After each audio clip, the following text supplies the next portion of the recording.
Hi friends, मी आज कोथिंबीरची वडी बनवत आहे. त्यासाठी आलं लसूणची पेस्ट तयार करून घेतली आहे. एका डिशमध्ये कोथिंबीर स्वच्छ धुवून चिरून घेतली. त्यात बेसन पीठ, थोडा ओवा टाकला, त्यात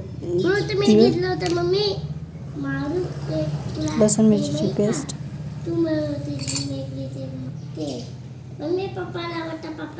हळद,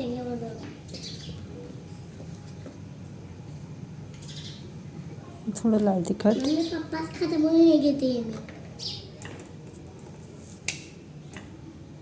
आणि चवीपुरतं मीठ.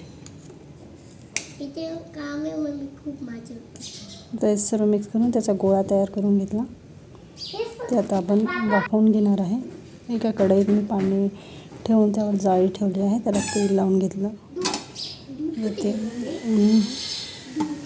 हे 15-20 मिनटं वाफेवर शिजवून घेणार आहे. आता हे तयार झाले आहे. त्याच्या वड्या पाडून घेणार आहोत आणि आता मंद आचेवर लाल होईस्तोवर तळून घेणार आहोत. तर ह्या कोथिंबीर वड्या तयार